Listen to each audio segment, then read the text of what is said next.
Hello everyone, welcome to the Economy Primer series of Drishti IS. I am Ritu and today we are going to discuss very important topic of GS3 which is Industry 4.0 or Industrial Revolution 4.0, and we'll also analyze this topic in context of Indian economy. But before moving to the points of discussion part, first of all we'll have a brief background about this topic. So we already know that earlier human beings were making so many equipments with the help of woods and rocks, and after that machine came to our life, and when machine invented, the saga never stopped and we are still moving on, and right now we are in the age of automation, AI and so many things. So that's why we have chosen this topic, that how these things are helpful for our economy and how it is impacting the jobs of the Indian economy. So moving to the points of discussion part. First of all, we are going to discuss that why this topic is into discussion. Then we'll have a brief background about other industrial revolutions. Then we'll have a background about automation. Then we'll discuss technological advancement and monetary aspect of this particular topic. Then impact on workers and employers and the future of Indian economy. After we'll have this conclusion, practice question for prelims and mains. So moving to the discussion part.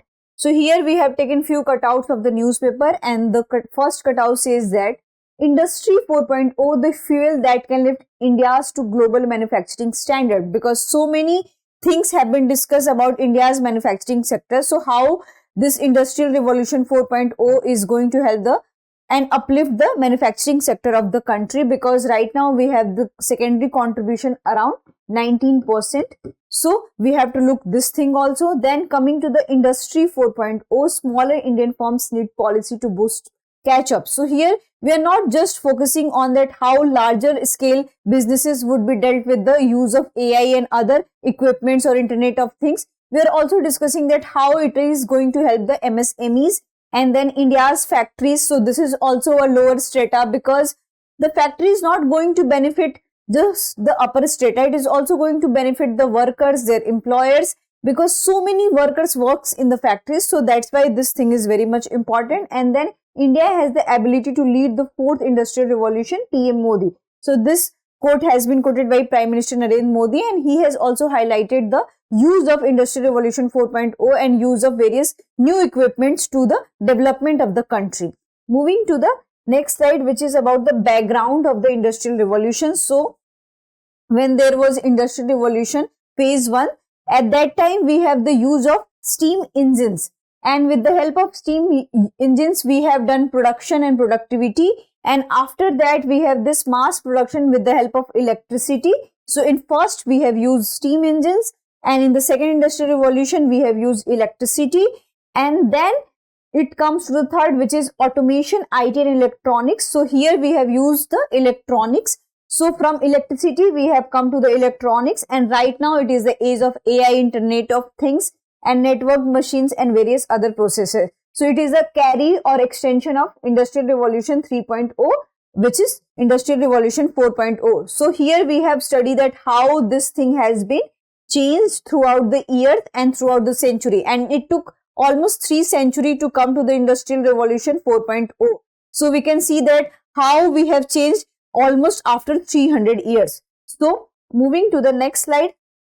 Next slide is about that what is Industrial Revolution 4.0. So in Industrial Revolution 1 also we have seen that there was a major changes in the terms of production, and it has not just changed the production and productivity activity of any economy, it has also changed the socio-economic condition of the people, socio-economic condition of the whole world. So that's why in this behalf we have chosen this topic, that how Industrial Revolution 4.0 is going to change our economy. So first we'll have a brief idea about Industrial Revolution 4.0. So when this term has been coined, so this term has been coined in 2011 by German government, and what it does, so it refers to the new phase in the Industrial Revolution that focuses on heavily and interconnectivity. So here interconnectivity is the key word, automation, machine learning and real-time data. And here we use Internet of Things, smart manufacturing, that marries with the physical production. It means that here we are not ignoring the physical production, we are accumulating or assimilating with the physical production, and that is going to translate into a new kind of product or new kind of the economy.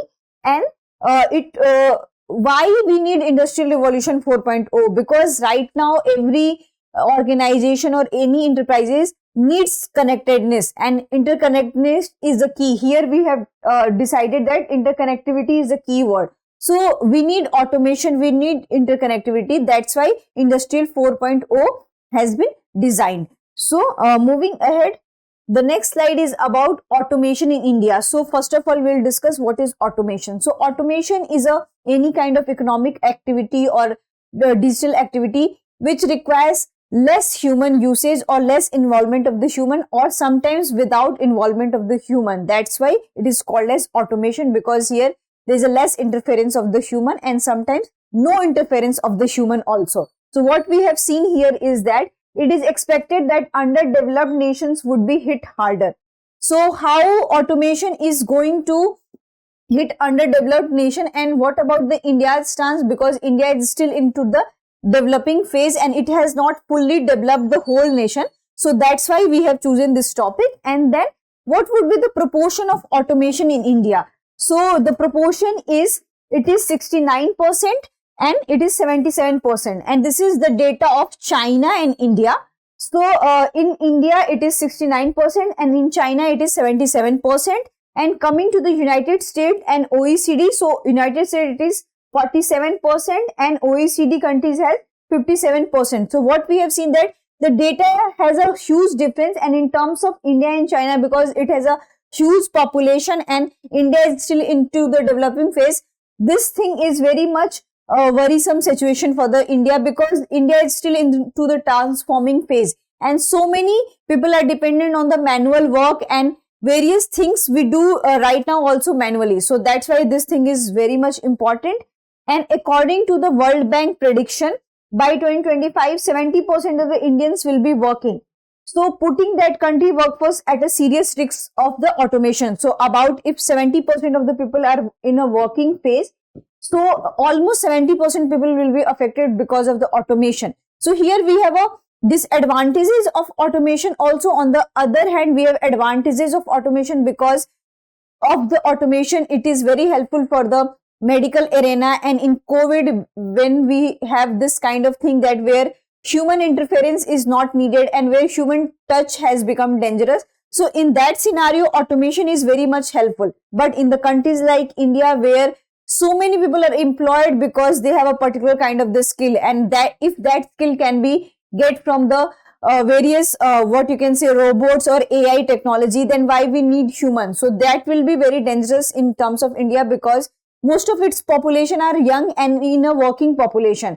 And if such kind of things, and if we are putting automation, if we are emphasizing on automation without caring about others' job, without preparing about that what all those people will do and how their skill will be translated to other new kind of demands, so that will be a worrisome situation for the country. Moving to the next slide. Next slide is about technology advances in Industry 4.0 and their monetary aspect. So after the pandemic, this thing should be discussed highly, because monetary aspect was so much compromised in pandemic. So that's why we have chosen this slide. And using the various technologies like blockchain, big data analytics, Internet of Things, advanced manufacturing, quantum computing and AI, artificial intelligence, India has the ability to carve out many of its deficiencies and to use all this technology to bring development in the nation. So this is a very positive aspect, and it can also bring money to the country also. But we should also be very careful about the AI inclusion in the digital economy of India, because we don't have much digitally literate population and we are not fully prepared for this kind of digital inclusion. So first we need to develop digital temperament among the Indian masses. So that's why, because of the digital temperament and inclusion of physical touch and the machine touch, that is going to create a revolution. So we need this kind of development where these two things would be compatible to each other. And here AI is projected to add over $500 billion and about 20 million jobs to Indian economy. So here we can see that how in 2025, as India is expected that it will able to reach 5 trillion economy by 2025. So how it is going to project that it is going to add over $500 billion. So this is a very good sign that how AI is going to help Indian economy. On the other hand, by 2035, this number is going to be increased and it is going to be $957 billion, which is very huge in number. So in 10 years, we are almost going to double up this contribution. And Indian government is also looking for various initiatives where they are trying to carve out many deficiencies of today's AI world and how all those AI projections can be used for the good economy and how that things would be used for the development of our economy. So Indian government is also trying and they're controlling various frameworks and they're designing various frameworks for the development of the Indian economy. So moving to the next slide is about impact on workers and employers, because India is a country which has a huge number of population who are working and its lower strata is huge in number. Suppose that we have agriculture system. So almost 60% of the people who are involved in the agriculture activity. So in this term, these kind of data is very much important. So in this regard, first we will talk about the job polarization. So what is this job polarization? So here the job will be polarized into two worlds. The first, that who are low skilled, and the second who are highly skilled. So there should not be the job polarization, and because of the intervention of AI and various industrial revolution, Internet of Things, this can be happen and this is happening and there are high chances that it will increase. So we need to prevent the job polarization and we need to increase the skills of all those people who are low skilled and who are middle skilled. So we need to empower them and we need to empower their skills also, so that we could prevent this job polarization. On the other hand, according to Oxford University researches, what it shows that the India requires manual dexterity, high levels of cognitive ability, social skills which are not readily automatable. So we need to also work onto all these areas, and we have to also make a junction or distinction between that how all these manual labors could be converted with the digital labors, and how all these two could be joined together and correlate together for the development of the economy. So here there should be the assimilation of the physical work and also the digital work. And those people who are physically able and physically skilled, they need to also learn the digital skills, and countries should focus on such kind of the skills so that they will be not backward. And we already know that Germany, Singapore and other peer countries of India had already done so much development with the help of Industrial Revolution 4.0. And India is also trying to do its best, but still we are very lag behind to our peer group. So we need to work into this area. And today is the era of gig economy. And what is this gig economy means? So gig economy means that we have flexibility for various works, but it also means that we are becoming temporary in nature, and that is also very harmful for morale of a person, morale of any worker. So what we are going to expect that maybe there will be the dearth of the full-time or permanent job. So this can be a negative example of the Industrial Revolution 4.0.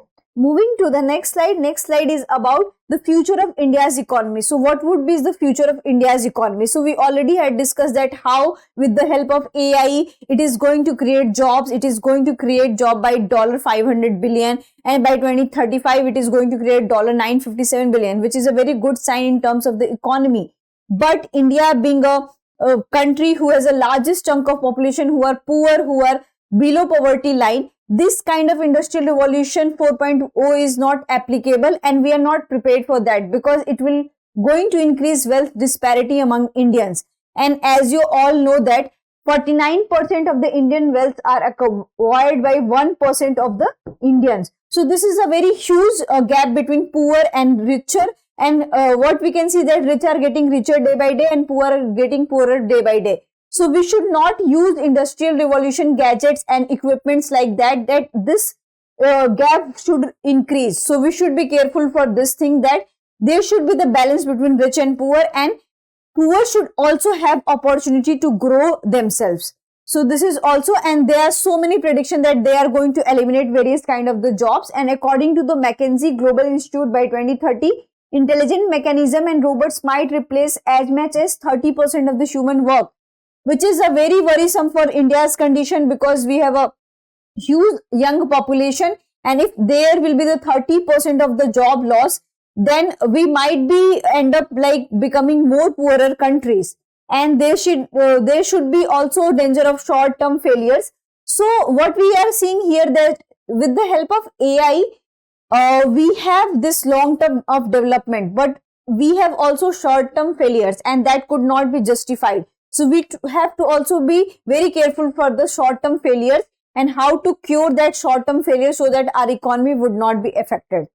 Moving towards the another slide is about the conclusion. So we already had discussed that India is a country which has a huge young population, and it is expected that it will contribute about 30% of the global workforce. So this is a very positive signs in terms of India, and also it can dramatically boost the productivity of the nations and the productivity life of the workers also. So suppose that when we talk about the industrial revolution, so when the machine came and industry were established, so many workers went outside, even the women went outside and they had also worked. So their social and economic status changed, the women become empowered, and they have also economic say in their household. So industrial revolution 4.0 should be used in that way, so that it can accumulate every strata of the society, and it should not become dangerous for the lower strata of the society, and it should not be limited to the upper strata of the society. And government of India is also making national strategy for AI, in which they are conducting and they are establishing various ethics, and they are also working on the security, privacy and ethics, ethical norms of the AI, and how all these things are breaching the privacy and security of the person. So government of India is looking through with this national strategy for AI, and they are also very much helpful for the sustainable development. And India is trying so much hard to achieve the sustainable development goals. So we should be also be very thankful for the various AI and various Internet of Things who are helping us to reach our sustainable development goals. Henceforth, for Indian economy, it can be boon, but it should be used in a very efficient manner, and it should be taken care of all these strata. And here economy means that you have to look for the last person of the society. So the society should not compromise in that way, that if you have a technology you can grow, but that technology should to the rural areas also, and to the tribal areas also, and to the last person of the society, so that we can bring revolution by with the help of Internet of Things and with the help of artificial intelligence. And in that way artificial intelligence can contribute to the Indian economy. So moving to the question part, and this question has been already asked in 2020 prelims. Which of the following statement correctly explains the impact of industrial revolution on India during the first half of the 19th century? So here they are talking about the history of industrial revolution, and your options are: Indian handicrafts were ruined, machines were introduced in the Indian textile industry in large numbers, railway lines were laid in many parts of the country, heavy duties were imposed on the imports of the British manufacturers. So you have to answer this in the comment section. Moving to the mains part, and the mains question is: discuss the impact of fourth industrial revolution on the global economy and job market and implications for future policy and workforce development. So what you have to do, that first you have to define and you have to identify the key terms. So what is the key term here? Fourth industrial revolution. So you have to give intro of the fourth industrial revolution. And you can also make flowchart or pie chart like this, that in first we have used steam, then second electricity,